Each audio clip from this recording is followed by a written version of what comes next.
కాంగ్రెస్ ఒక బేకార్ ప్రభుత్వం అనేది ఇది చాలా వరకు ప్రూవ్ అవుతా ఉంది. ఇది నేను చెప్పే మాట కాదు. ఇప్పుడు ఇంద్రమ ఇండ్ల విషయాలు మీరు చూస్తూ ఉన్నారు. ఇంద్రమ ఇండ్లు యావదాకు వచ్చినాయి. స్టేజ్ ఎక్కితే 5 లక్షల ఇంద్రమ ఇండ్లు ఇచ్చామని చెప్పుకునే ఇదే కాంగ్రెస్ ప్రభుత్వము. కాంగ్రెస్ పార్టీ కోసం పనిచేసిన కార్యకర్తలకు మాత్రం ఇండ్లు ఇవ్వడం లేదు. పైలట్ ప్రాజెక్ట్ కింద కేటాయించిన ఇండ్లని కాంగ్రెస్ కార్యకర్తలు గద్దెలెక్కెత్తుకుపోతా అంటే అవి చూసి తట్టుకోలేక మహిళ పురుగుల మందు తాగడం జరిగింది. సాక్షాత్ కలెక్టర్ ముందు పురుగుల మందు తాగి నేను ఆత్మహత్య చేసుకుంటున్నానని పేరు చెప్పి మరి ఆవిడ గారు పురుగుల మందు తాగడం జరిగింది.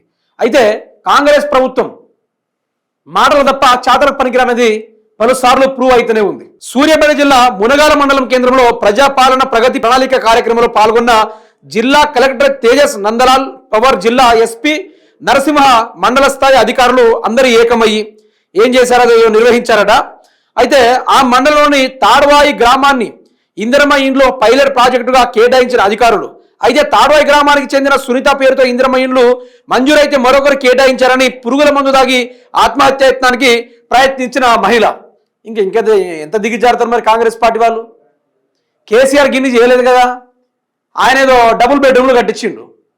చాలా వరకు కూడు నీడ లేని వాళ్ళందరూ కలిసి వాళ్ళకు శాంక్షన్ అయిన కాడ ఆ ఇల్లుని కేటాయించడం జరిగింది. వాళ్ళు ప్రశాంతంగా వాళ్ళ జీవనాన్ని కొనసాగించారు. కానీ ఈరోజు ఇందిరమ్మ ఇంట్లో పేరిట స్కాములే.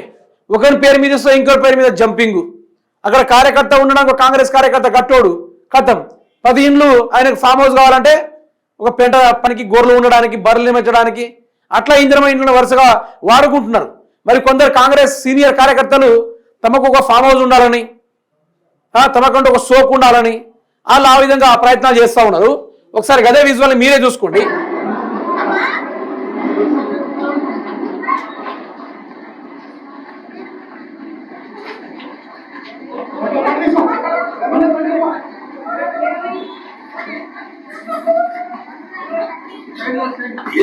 దేనికి ఏది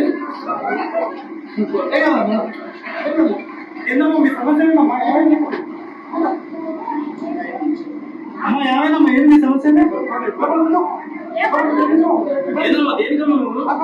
అమ్మా ఏం జరిగిందమ్మా?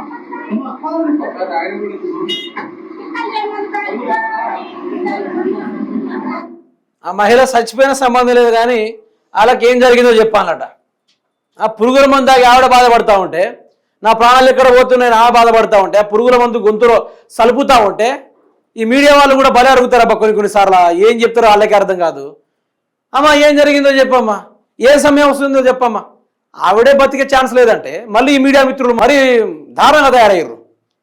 ఇలాంటి సిచ్యువేషన్ వచ్చినప్పుడు ఎవరు ఫోకస్ చేయరు. మోస్ట్లీగా కాంగ్రెస్ కార్యకర్త కంటే భయపడతా ఉన్నారు చాలామంది.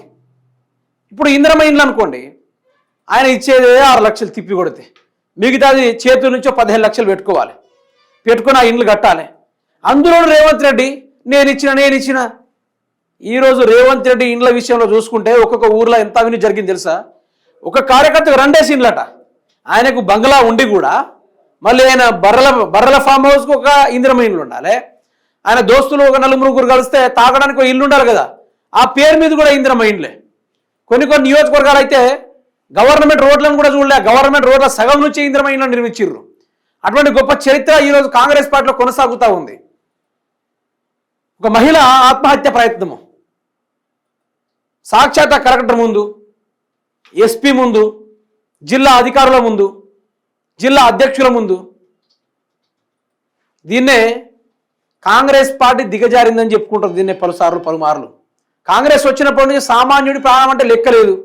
కోడి ప్రాణానికైనా విలువ ఉంది, కుక్క ప్రాణానికైనా కొంచెం విలువ ఉంది, కోతులకు జీవరాశు ప్రాణాలకైనా విలువ ఉంది. కానీ ఈరోజు కాంగ్రెస్ వచ్చినప్పటి నుంచి ఓ సాటి మనిషికి, మధ్యతరగతి కుటుంబానికి ప్రాణం అంటే లెక్కలేదు.